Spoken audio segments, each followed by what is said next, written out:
So thank you for the great response with my last video, the updated AFO video. I had a couple requests to do a day in the life of Cheyenne with EDS. It'll take me a little while to figure out how I want to do that one and be able to show you everything and how to edit the video and stuff like that, so don't expect that one for a while. And then someone requested my nighttime braces that I wear on my wrists. We're still in the process of trying to figure them out, exactly what's going to work the best for me. So once we get that figured out, I'll gladly make a video to explain it for you all. But today I wanted to do a video on my silver ring splints.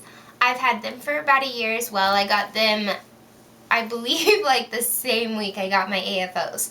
So I have played around with them for a year and I wear them frequently, so I know a lot more about them now than in the last video where I talked about them.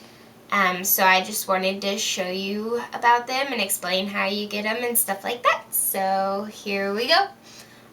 My silver ring splints, they're a jewelry product, kind of. They look like jewelry, but they're actually medical. So a lot of people think they're jewelry, but they hold my fingers together. So it's kind of nice that they don't just scream medical right off the top. But you have to have a prescription for it, and then you have to go see an occupational therapist. At least in my case, I had to go see my occupational therapist, and she sized me for them and then sent that off to have them made. We had to send them back and forth a couple different times because the sizing is really, really tricky.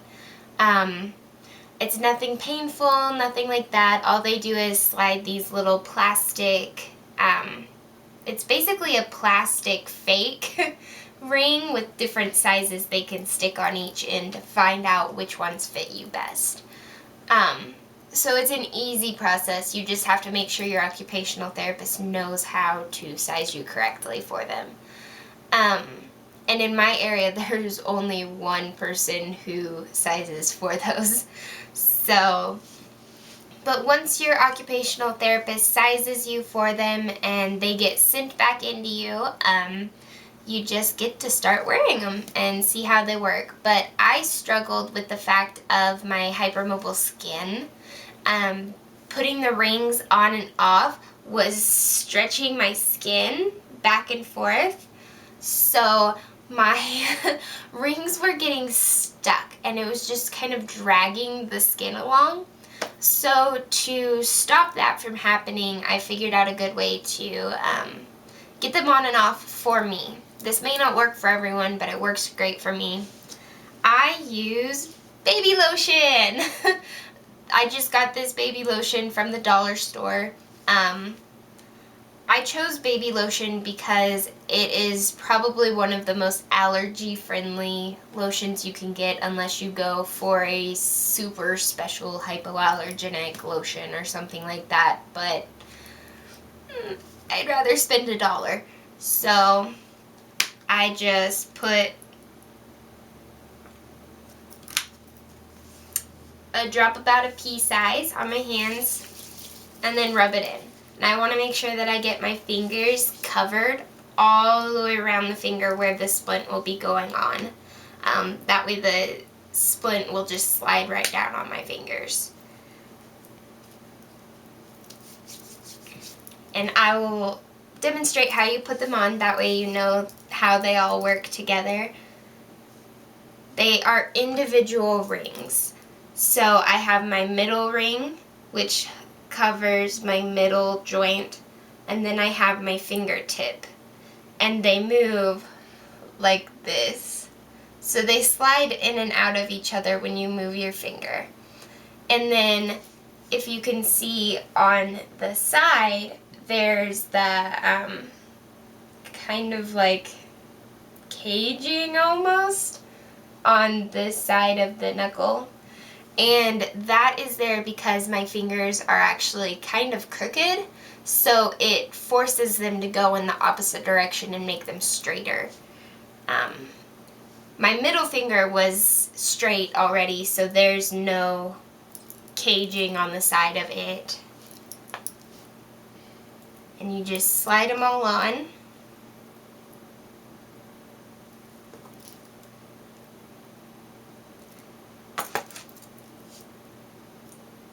Oops, that's the wrong thumb.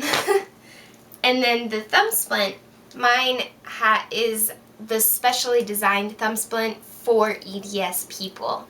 Because originally these ring splints were created for people with arthritis. Because once they start having issues with their arthritis taking off the joints, their fingers tend to turn and move in ways they aren't supposed to. So that's what they were originally created for, but then they determined that they were really good for people with instability in their fingers as well. But this one is specifically designed for an EDSer.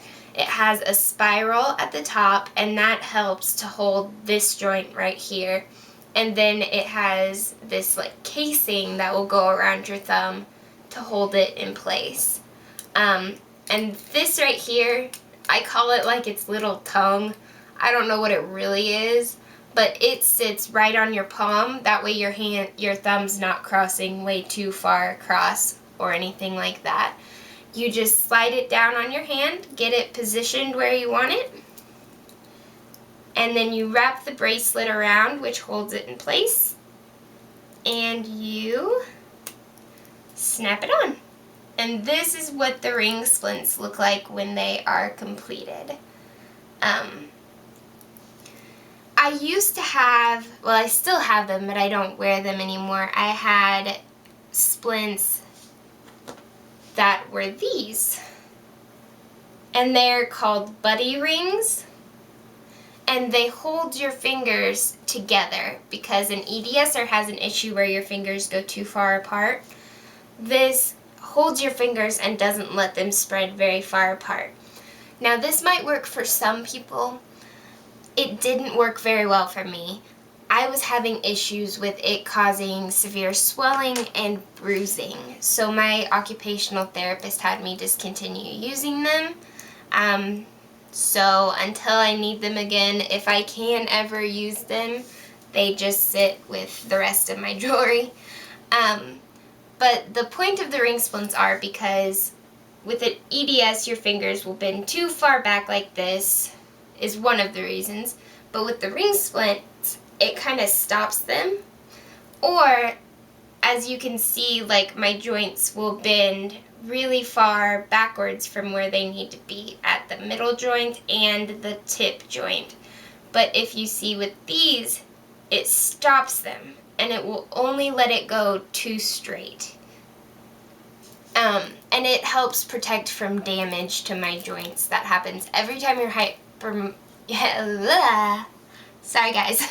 Every time your joints hyperextend past the point they're supposed to be, you're causing damage. So you really need to watch what you're doing to your joints because it'll affect you for the rest of your life.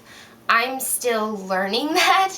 Even though I know it, it's really hard to implement it and actually do it. And then the thumb splint is there because with EDS your thumb can go back. Mine goes all the way backwards back to my arm. It goes too far across. It's just way too hypermobile. So with the splint on it, it won't let you go down.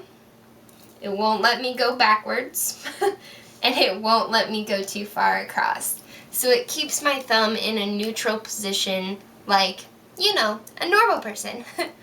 So, and let's see. I don't have to go get them adjusted or anything like that. And I don't really know. Hey, honey, what do you clean them with? Alcohol. Rubbing alcohol. Rubbing alcohol. You clean them with rubbing alcohol. That was Jacob talking over in the corner. He's helping me with this video. But yeah, they make life a lot easier. They help me do daily tasks like picking up heavier objects, holding pencils and pens, holding hairbrushes, anything like that, opening doors. So I would highly recommend them if you had issues with your fingers being too hypermobile.